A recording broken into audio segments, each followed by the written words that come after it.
Today we're going to break down the major upgrades that Hoka have made to the Gaviota 5, including the toe box, stability and cushioning. Let's start from the bottom up. As you can see, they've completely changed their cushioning, so it now looks more like the Bondi 8 than it does like the Gaviota 4. It's got still that CMEVA cushioning, but it's much more plush, so as you apply weight to it you sink into it more, so it's not as firm as what you used to get in the Gaviota 5, so much more comfortable feeling. Often when we think about having excess cushioning like we get in the Bondi 8, we think it makes the shoe a little bit more unstable, but Hoka have really upped their game and made up for this.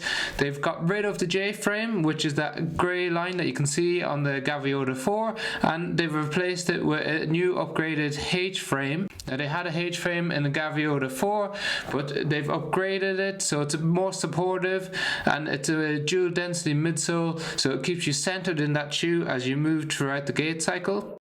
And in addition to getting rid of the J frame, they've added some extra sole flare on the outer aspect of the forefoot that keeps your foot nice and centered as you go to push off. They've added some medial and lateral sidewalls to the upper, and they stop your foot from moving side to side, especially if you're changing directions at speed. They also cradle your foot when you're standing to give you that really comfortable snug fit in the shoe.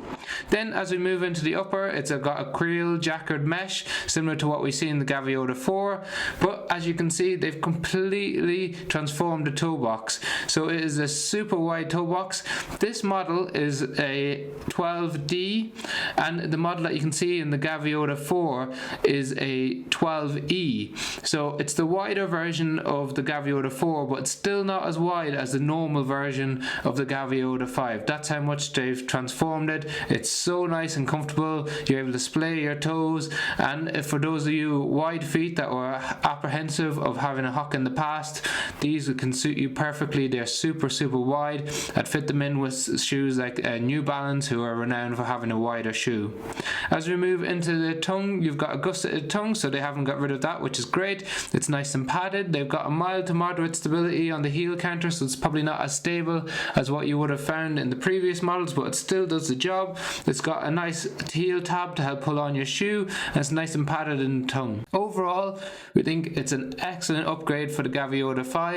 It may not be as responsive when you walk at faster speeds or if you run in terms of that push off. They have compensated for that a little bit with an early stage rocker on the forefoot, so it curves up a little bit earlier to assist with that push off phase with the gait, but it doesn't give you as much energy return as the Gaviota 4, but it's made up for that in terms of making it extra stable, even more comfortable than it was before, and they've got that excellent wide toe box.